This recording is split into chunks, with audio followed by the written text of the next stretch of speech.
Ecological levels, from individuals to ecosystems. Have you ever heard the expression, you can't tell the players without a program, and found it to be true? Sometimes you need background information, a list of players, their titles or functions, definitions, explanations of interactions, and rules to be able to understand a sporting event, a theatrical play, or a game. The same is true for understanding the subtle but important differences among the various components that make up an ecosystem. Terms such as individual, population, species, community, and ecosystem all represent distinct ecological levels that are not synonymous, interchangeable terms. Here's your brief guide or program to understanding these ecological players. You are an individual.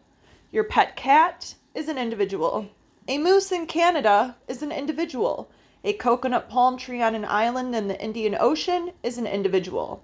A gray whale cruising in the Pacific Ocean is an individual, and a tapeworm living in the gut of a cow is an individual, as in the cow itself. An individual is one organism and is also one type of organism.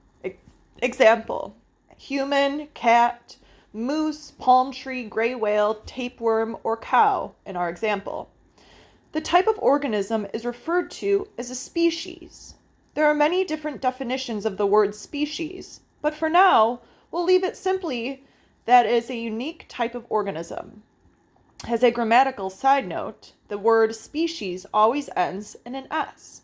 Even if you are referring to just one type of organism, one species, it is a species. There is no such thing as a species. That's just one of those grammatical facts of life. Each species that has been studied and described by scientists has been given two-part name. Their binomial or scientific name that uniquely identifies it, example, humans are Homo sapiens, domestic cats are Felis catus, moose are Alcis elsis, coconut palms are Cocos nucifera, gray whales are Ascretias robustus, cow tapeworms Tinea saginata, and domestic cows Bos primigenus. The power or value of the scientific name is that it makes clear what type of organism you are talking about. Since only one type of organism in the entire world has that unique name, it makes for much clearer communication and understanding than using common names. If you were talking about a gopher, for example, just using its common name like this, you might be referring to a type of mammal that lives underground, a type of snake, or even a type of tortoise, depending on what part of the country you are in. If you refer to the gopher, Gophurus polyphemus, you are talking only about the gopher tortoise. So, what's a population? It's a group of individuals that all belong to the same species. Populations are geographically based. They live in a particular area, but the size or scale of that area can be variable. We can talk about the human population in a city, a state, a whole country, or an entire hemisphere. Or we can talk about the population of palm trees on just one island in the Indian Ocean, or on all of the islands that make up the Republic of Seychelles, or all the islands in the Indian Ocean. The person studying or writing about the population gets to decide what scale to use, what is most appropriate for what they want to study or explain. That's one of the exciting things about science. There's a lot of freedom in defining the scope and the scale of your project, but that means it is also important to explain clearly what scale you are using. Species are made up of populations. How many populations? It all depends. It depends on how widespread the species is and how small or large the geographic area is. Some species have very limited ranges or distributions, being restricted, for example, to a single island or the top of a single mountain in the whole world. The single population on the island or mountaintop makes up the entire species.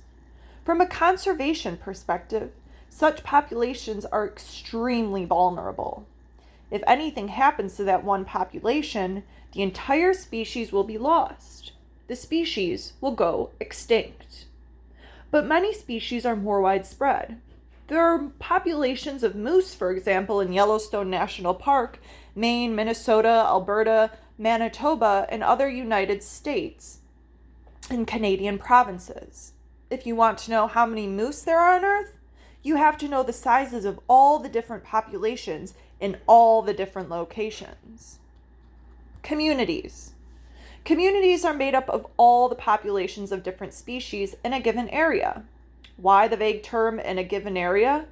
Because once again, the scale is flexible, determined by the person studying or writing about the community. We might be talking about the community of all organisms living in the very top of a canopy of a single rainforest tree, or of all the trees in the forest. We can also look at taking our classroom. Our classroom can be a community, our school could be a community, but even a larger community would be Woodstock. What's most important about the community concept is that it involves multiple populations of all the different species in the given area and how these species interact with each other. Each of the populations is made up of individuals of a particular species, and the individuals interact with each other, with members of their own species. Example, fighting, grooming, mating, pollinating each other, and with individuals of other species, hunting them for food, using them as a place to build a nest, growing on them. Community ecologists study the populations in a given area and their interactions. There's another article in this tutorial about different types of ecological interactions. That leaves us with ecosystem level. What's the difference between communities and ecosystems? When you're talking about an ecosystem, you're not only looking at all the different populations and species in a given area, but you're also looking at the physical environment, the non-living or abiotic conditions. A language alert. The prefix a means without, and the root word bio means life. So abiotic is literally without life, or in other words, non-living. And not just what they are, but how they impact the organisms, and in some cases, how the organisms impact the physical environment. For example, temperature and rainfall patterns influence where different terrestrial species of plants and animals live. Some can only survive in dry desert conditions, others need high rainfall in the forest, but the forests themselves also influence temperature and rainfall patterns. Have you ever noticed on a hot summer day how much cooler and moist it is in the shade of a forest than out in the open? And worms change the structure and composition of soil as they churn through it. What is the size of an ecosystem? Guess what? It depends on how big or small the scientist or author wants to define it to be. It could be as small as your backyard, or Walden Pond, or the entire Australian outback. Different sizes or scales will be appropriate for different types of studies, reports, and policies. The scientist or author just needs to explain what the size is and why it is appropriate. The diagram above will hopefully help you visualize how the different ecological levels are related to one another.